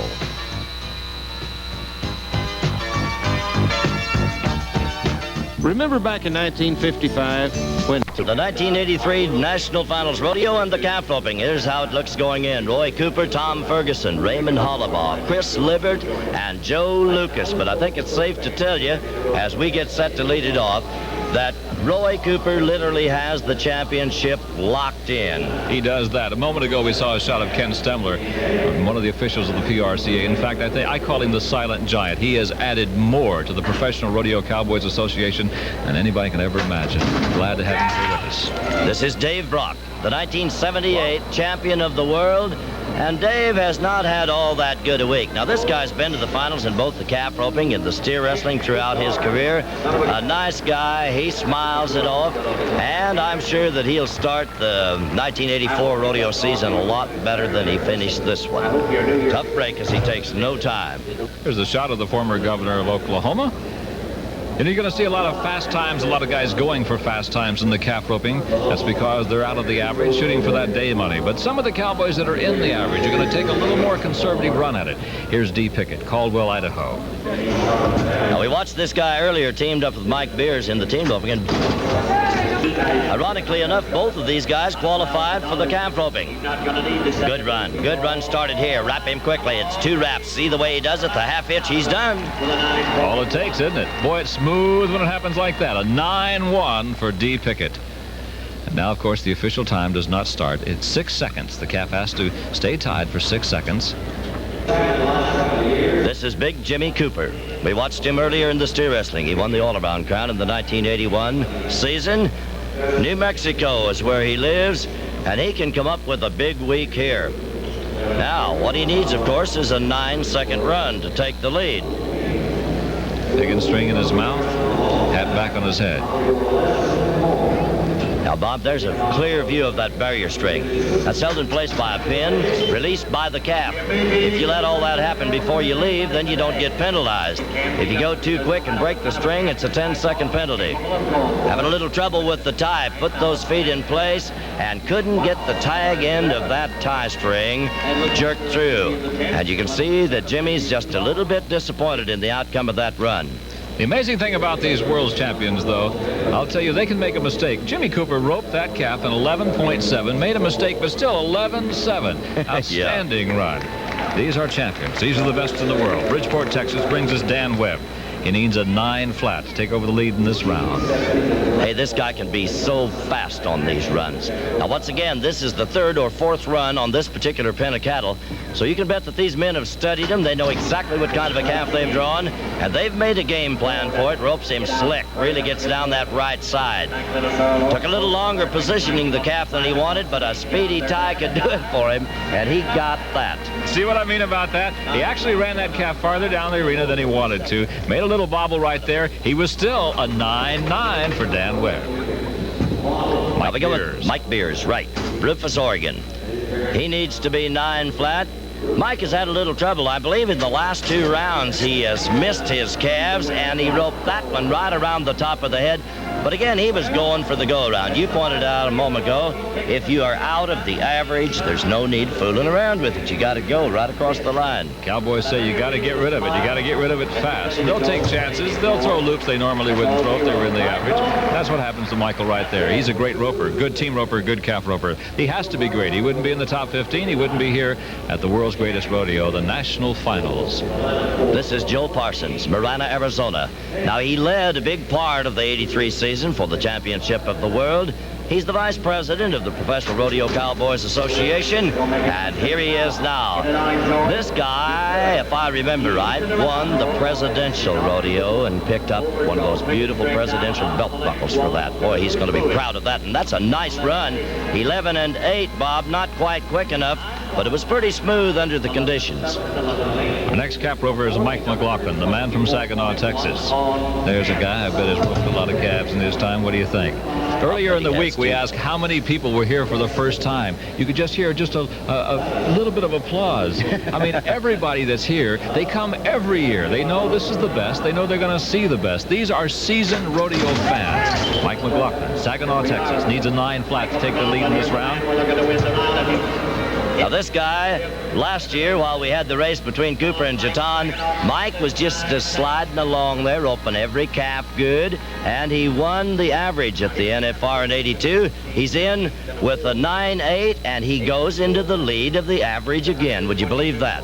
I was going to say, this guy, well, his father's a great calf roper, naturally. His uncle, a great calf roper. And now another one who comes from the McLaughlin family as we watch him in slow motion. Pretty heavy calves. You know, that calf looks like he weighs about 300 pounds. It's a lot of leverage to flank those calves down. No one legs calves anymore. Do anybody leg a calf anymore? The only time they do is if they get in trouble trying to flank one and have to go under the rope and do it that way to stay at the average or something like that. But no, they go down the right side, and that's the way they do it. They flank them. Here's a man that you'll remember from the 82 finals. Went down to the last calf for the championship of the world. This is Jerry Jaton.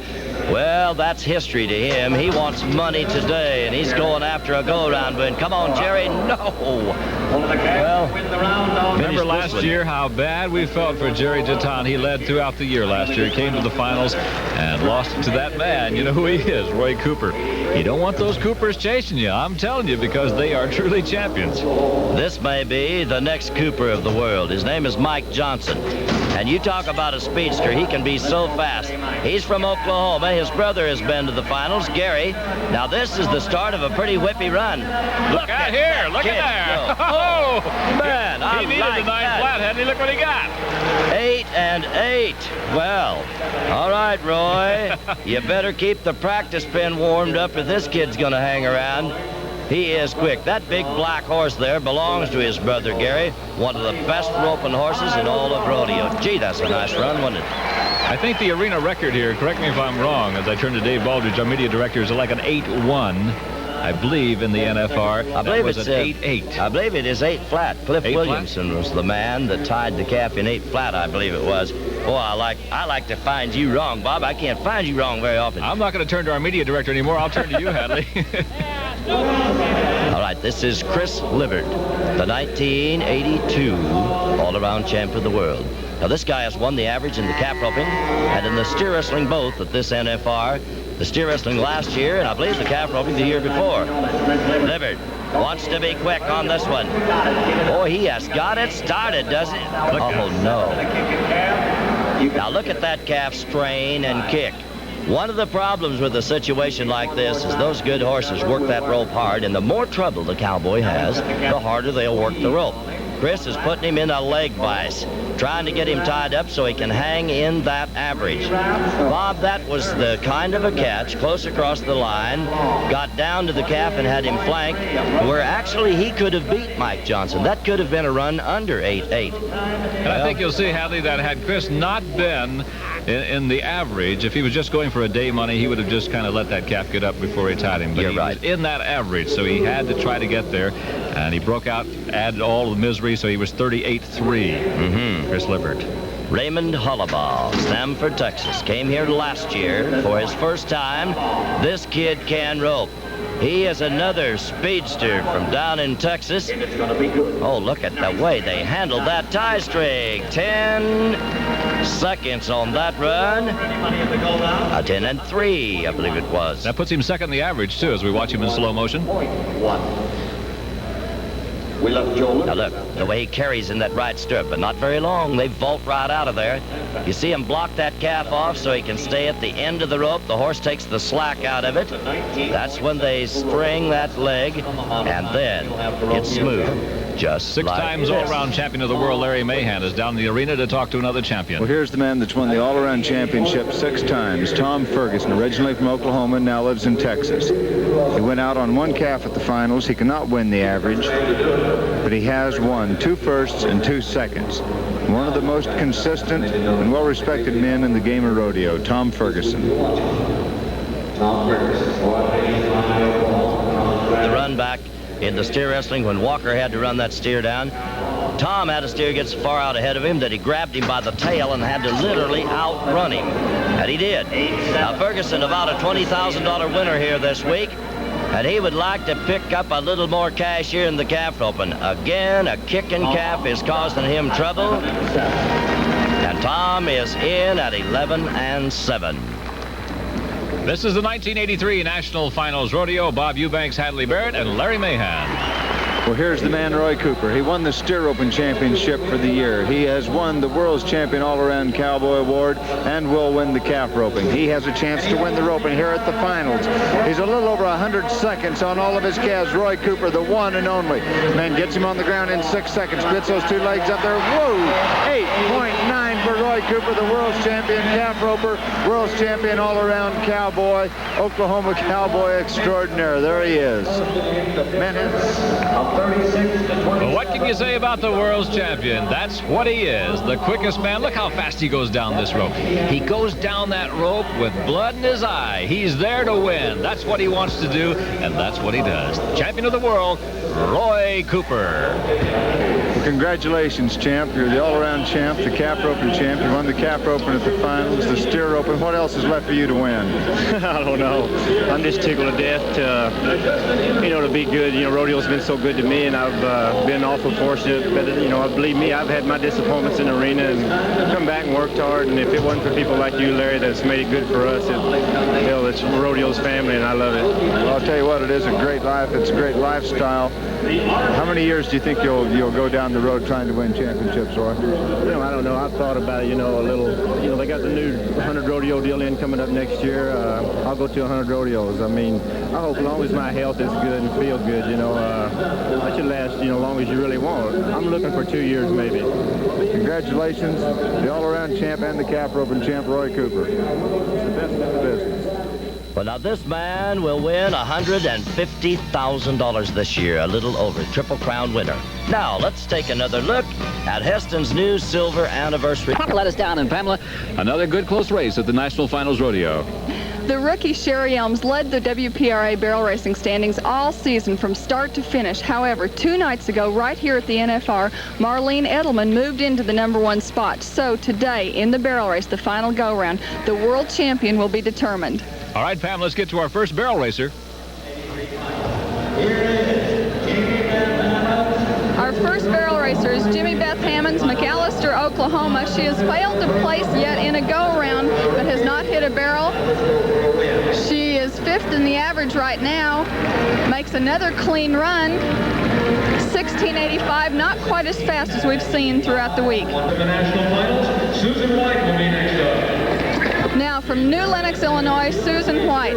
In the first go-round, she set a record time of 16:27, fast time in that go-round anyway, but then has failed to place throughout the week. She switched horses a couple of times. She's back on the mare she rode at the first of the week. Maybe having the top of the ground will help her. 16:45, she will take the lead in the go-round.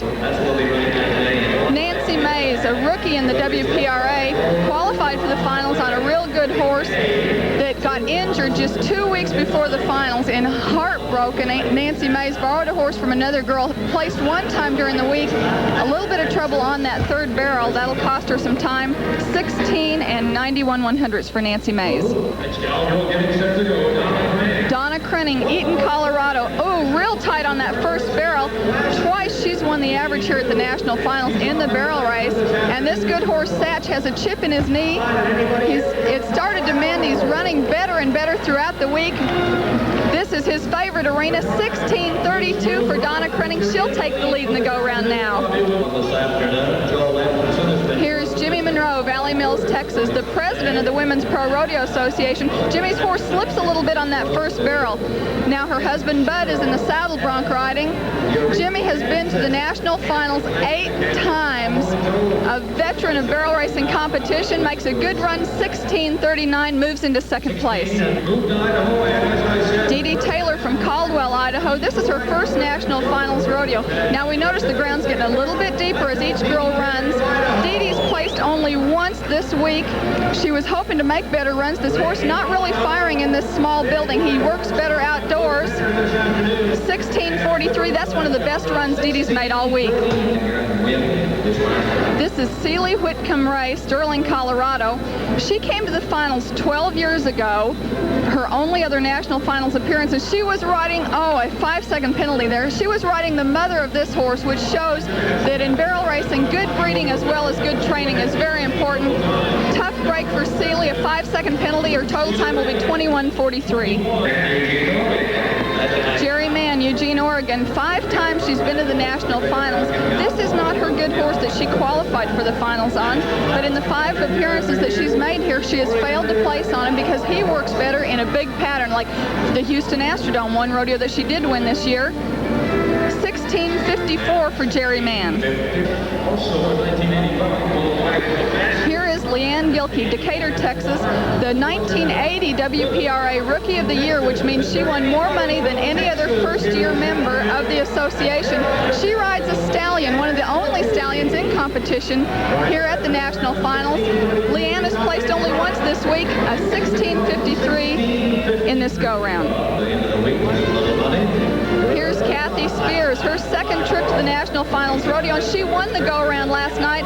She told me today that it made her pick up a little momentum, and a tip barrel, a 5-second penalty, virtually takes her out of competition in the go-around and in the average. With the 5-second penalty, it'll be 21.60. As we told you, Marlene Edelman moved from second place up to first in the world. She's got a $2,500 lead over Sherry Elms. I asked her today if she was going to go for it or try to be safe, not hit a barrel and move into the lead in the average or keep the lead, but she makes a safe run and a fast run, 16:10, the fastest time we've seen this week at the National Finals. She's the world champion right now to hit her lap. That's what I do. And that was the fastest run of the NFR coming into this head. Now here's Sherry Elms, Stephenville, Texas. With that 16:10, Marlene Edelman has surely cinched the World Championship, but Sherry Elms is definitely the Rookie of the Year. Heartbreaking for her. At one point this year, she had a $15,000 lead over the next closest competitor. 16:57 for Sherry Elms. She'll be second place in the world. Here's the youngest competitor at the National Finals in 1983, Shauna Wright of Walla Walla, Washington. She's 17 years old. She bought and trained this horse herself. She didn't even join the Women's Pro Rodeo Association till late April. She came in here in 15th, has moved up to 7th, and with this fast run, she'll even move up more, 16:28 for Shauna Wright. Now, that's the third fastest time in the finals. Here's Christy Fryer, San Angelo, Texas. This is only the third run she's ever made on this horse. Her good horse, too, was injured. Good tight turn on the second barrel. Christy said last night that she was getting with this horse's style, and she really thought that he was beginning to fit her. 16.60 for Christy Fryer. Here's Vicki Maker from Oklahoma, and the crowds are going crazy. Vicki's only placed one time this week, and it was a first-place win. The ground is getting deeper, but it's getting faster, too. Maybe the horses are getting a hold better as it gets deeper. For the Oklahoma Cowgirl, 16.70. So Marlene Edelman will not only win the average here at the National Finals, she'll also be our new world champion. Congratulations to the world's champion barrel racer, Marlene Edelman. Marlene, you've had a great finals, and you ride a great horse. Tell us about him. Well, he's an 8-year-old bay gelding. We're really proud of him because we've raised him. He's out of a 2-time world champion running horse, and this is his first year to be on the road. So we really didn't anticipate what he's done this year. Well, was this your first year to go on the road this hard? Yes, basically, with this type of a horse. What about next year? We'll hit it again. They don't last that long, and they're hard to replace. All right, the world's champ. Congratulations. Thank you, Larry. Well, our congratulations to Marlene and also Sherry Elms for a great season. Now, here's the president of Heston Corporation. Each year, Heston conducts a nationwide essay. It's a good time to thank the people of the Heston Corporation, their president, Howard Brenneman, for bringing you the world's greatest rodeo for the 10th consecutive year. Thank you, Heston. They're the leaders in the world, Hadley, for the bull riding. Indeed they are. It is Cody Snyder, Lonnie Wyatt, Bobby Del Vecchio, John Davis is in there, Ricky Lindsay. It's going to be a tough bull riding. We'll set the scene for you, but first we're going to watch Jackie Gibbs of Ivanhoe, Texas. This young man just recently was crowned Rookie of the Year in Pro Rodeo. Boy, there is a rank bull. Brings him down sharp. Tough ride for Jackie Gibbs. Larry, what does it look like there? Paul Wiederholt, a Minnesota cowboy who rides bulls well. He's drawn a bull called Spitfire from the Grounding Brothers Rodeo Company in California. He's a rank bull. He's a good bull. If you make a mistake, he's going to throw you off, but Paul has a lot of ability. I'd say that the odds are about even that he's going to ride this bull. Looks like he's ready, nods his head. Whoa, bull, short fuse, turns back right in the gate to the right. Backing up, Paul in good shape. It looks like he has him handled. Bull jumps out of it, goes back the other way. Makes him a little harder to ride, but Paul makes a good ride, but a sorry landing. And a 77 for Paul Wiederholt. Did you hear that cowboy terminology when he said, that bull's got a short fuse? That means that he blows up pretty quick, you know that? Dale Johansson. Yes. We'll do it in tandem if you'd like to. Dale Johansson, our next cowboy. This is his first time to the NFR. He's another Canadian cowboy. Lots of Canadians here. Lots of Canadian cowboys have qualified for the National Finals Rodeo. He had a good ride going, Hadley. Look out. Well, now that's that rank bull. Heston, he belongs to the Midwest Rodeo Company up in Sutton, and it looks like Dale might be injured. I don't know if the bull stepped on him when he was getting away from him or what, but it looked a little bit bad for Dale for a moment there. That bull is named out of respect for our Heston Corporation. Tough. This is Ricky Bolin, Mesquite, Texas. The Bull of the Year, Oscar's Velvet of Christensen Brothers. What a match this ought to be here. Bolin is in on the toughest Bull of the Year, and riding him well. It looks like he may make it. I don't know. It is close. It is going to be close, Bob. What do you think? I think he made it, Hadley. I didn't see anybody shaking their heads. No, they're writing some scores down. Yes, he did make it. There's part of our appreciative fans as we watch Ricky Bolin in slow motion now. A 79 score is what it was. You know, we had an exceptional rodeo with some of our handicapped, physically and mentally children a few days ago, and I tell you an interesting story. The kid that this boy spent about an hour with, his parents called me and said that they had more progress with the youngster in the next 24 hours than they had in the previous 4 years. I think that's beautiful. Congratulations to Ricky Bolin. First of all, for a 79. Secondly, for being a fine human being, too. Dan Laurie. His first time to the NFR. Again, another Canadian cowboy. All of the Canadian cowboys got together. They came down here together. They said, let's help each other out. That's what they've done. It's really paid off. Look at there. We may have a Canadian cowboy win this bull riding, too. You're right about that, and Dan needn't feel bad about coming down from that bull. That's old 105 of the Del Hall string. In 81, they gave him the Bull of the Year awards. This is Bobby Lowe. One of the greatest comebacks in the game of rodeo. Charlie Sampson, last year's world's champion. A couple of months ago, Bull jerked him down, hit him in the face, and literally broke every bone in his face. They said he should not ride until next year. He's at the national finals. He's had a good year. He's riding with a lacrosse helmet. He's one of the toughest young men in the business. He grew up in the Watts area, you know, and when you stop to think about a man that's won a bull riding championship of the world one time and then almost has stopped his career as a bull rider, he has to make a decision. What am I going to do? He said, I'm going to go for it. He didn't have a lot to go back to. Here he is, Charlie Sampson, the man that everybody loves to see win now. Charlie Sampson from Los Angeles, California, now from Dallas, Texas, makes another great bull ride. I'll tell you, there's a happy young lad. A happy young lad, Charlie Sampson. He's proved to everybody this year at the finals that he is a world's champion. He has the constitution of a red hide lion, that young man. We'll be right back. Oh, there's Rex Dunn, one of our bullfighters. We are right back, Bobby. Got back quick, didn't we? Yeah. Rex Dunn of Hastings, Oklahoma, as we go to Kenny Wilcox, Greenbrier, Arkansas. Oh, Kenny, don't do that. Now, that's a bull called Which Way Did He Go Velvet. There is Rob Smets, our other bullfighter, in there immediately to help that guy out. And it looks like Kenny might be injured. Now, any ride would have put him in the lead of the average. He's been tough all week long with over $8,000. As we watch it again, we also point out that Johnny Taylor is out in the barrel helping our bullfighters out. Boy, did he come down sharp. Now hung up. Look at the work of those bullfighters. We'll be right back.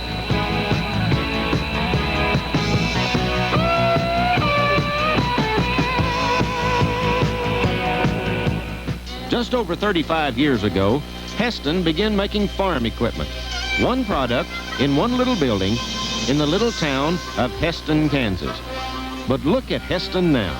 29 hay handling machines, 14 forage harvesting machines, 8 tillage tools in over 70 sizes, a new range of 28 fuel-efficient tractors ranging from 45 to 162 horsepower.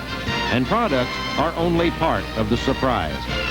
In 1977, Heston joined forces with Fiat, the 7th largest manufacturing corporation in the world. That means resources no one else in the industry can match. It means Heston dealers are supported with parts, service, retail finance plans, and a growing range of Heston equipment. Visit your Heston farm equipment dealer and see for yourself. Today, Heston is your major surprise. Your Heston farm equipment dealer has a major surprise in December. Back to the 1983 National Finals Rodeo. So Bob Eubanks, Hadley Barrett, Pamela Minnick, Larry Mahan bring you the world's greatest rodeo. And if Hadley and I are stepping on each other once in a while, it's because this is live rodeo. This is live rodeo, and we get just as excited as you do. Wait, see Kathy now.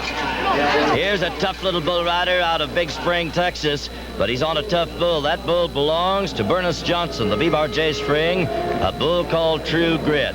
We mentioned a moment ago that we had some boys possibly injured. We'd like to clear all of that up. And we tell you that Don Andrews, the Justin Healer has told us, the Dale Johansson, Kenny Wilcox, and Rex Dunn, they're all right. Just some bruises.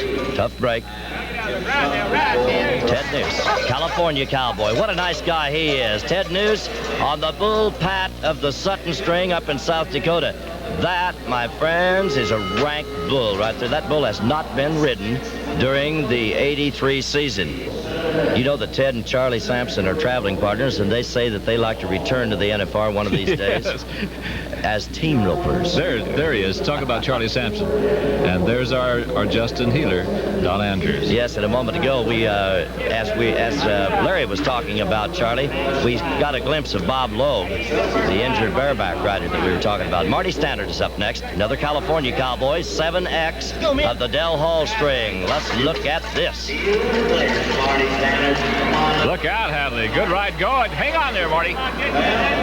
Now, Bob, on the Countdown Show, I believe we saw this guy get banged in the head, 17 stitches in his head. That was 4 or 5 go-arounds ago. There is Johnny Taylor. He's had a wonderful time with the NFR audience this year. You know, Charlie Sampson is riding with that special helmet and that cage, if you will, in front of him. He came by our booth a moment ago and said, I just had my cage rattled. This is Ricky Lindsay, Huntsville, Texas. Another Del Hall bull, P81. Ride, Ricky, ride! Now, look at this bull. He's going to the left. That's away from his hand. That is a tough ride for this kid. But a good ride, Hadley. This young man has won over $12,000 so far this week. And who deserves it more than Ricky Lindsay? From all he's gone through, he's had 10 operations so far because of accident riding bulls. He's down there talking to our man, Larry Mahan. Here, let's watch him in slow motion now. This is the ride of Ricky Lindsay.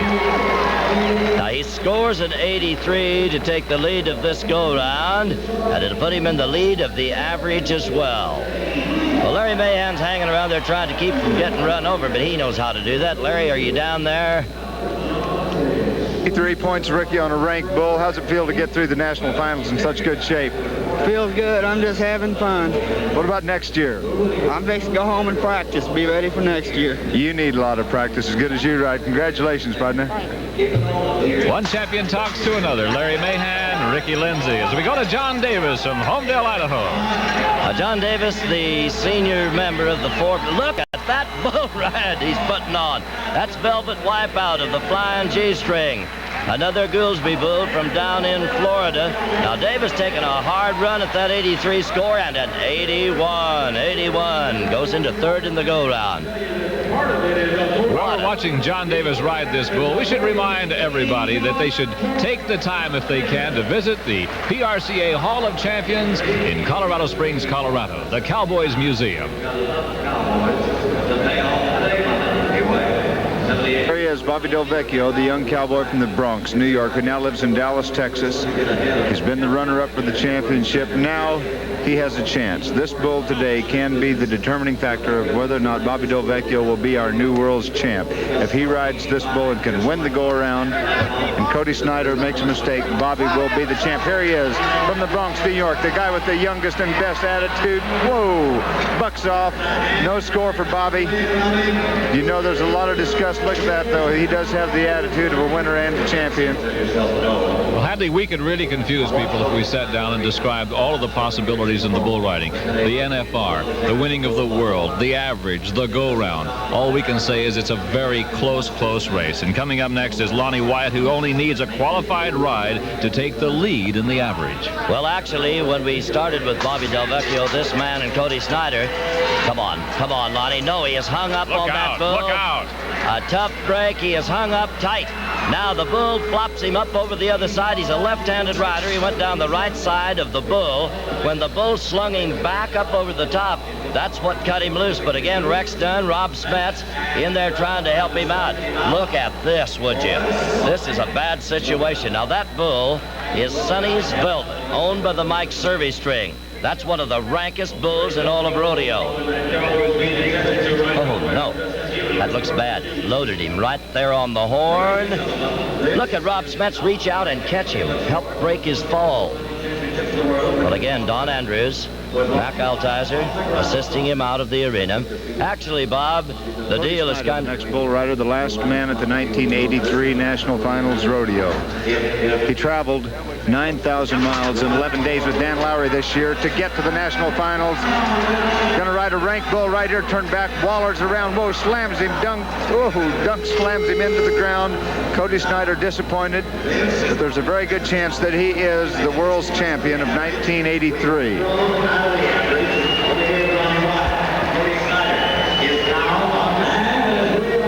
When these top three guys were to ride... Congratulations, champ. How's it feel? You're taking the big buckle back to Canada. I feel a lot better if I'd have got by him, I'll tell you that, man. Well, do you want to give the buckle back and give it to somebody else? The buckle's mine. I think I worked hard for that buckle this year. I think I deserved as much as any one of these guys did, Eidson. You sure did, Cowboy. Congratulations, Cody Snyder, the world's champion bull rider. Good job. Well, he's a happy cowboy. If any one of those boys would have ridden a bull and the other two not, that's where the championship would have gone. But he was in the lead. He wins it. Our congratulations to Cody Snyder. Travel arrangements provided by and promotional consideration granted to Frontier Airlines. Frontier, the official airline of the Professional Rodeo Cowboys Association, is the airline with first-class comfort at coach prices, serving 27 states, Canada, and Mexico. Lodging accommodations for the Heston telecast talent and crew were provided by Best Western. Rest assured at the thousands of Best Western inns worldwide. Best Western means fine lodging. And proves again that consistency throughout. There they are, Hadley, our champions of the world. Bruce Ford, bareback champion. Well, they're very, very happy young men. And you know, we have some records that have been broken here this year. There's Joel Edmondson in the steer wrestling, and he has won $66,000 this year. There's the man, Brad Germanson, Saddle Bronc Champion. Second time for Brad. He's a happy cowboy. You could bet on that. Hey, there's a champion indeed. Team roping champion Leo Camarillo. Now, this next Leo up there to go on one another. Finally, let you know. While we're waiting for the speed. And the all-round champion of the world, Roy Cooper. $150,000 for that guy, the Triple Crown. You know, that's the first time since 1958 that anyone has picked up a Triple Crown. Marlene Edelman with that exciting climax to the barrel race as she picks up the win. And Cody Snyder is going to haul that beautiful trophy back to Canada along with the hundreds of fans that came down to our 1983 National Finals Rodeo. It's Pringles! I got the fever! Attention, all you last-minute shoppers. Grandpa Butler from Butler's in Aiken is having a last-minute shopper sale. Save on many items throughout the store.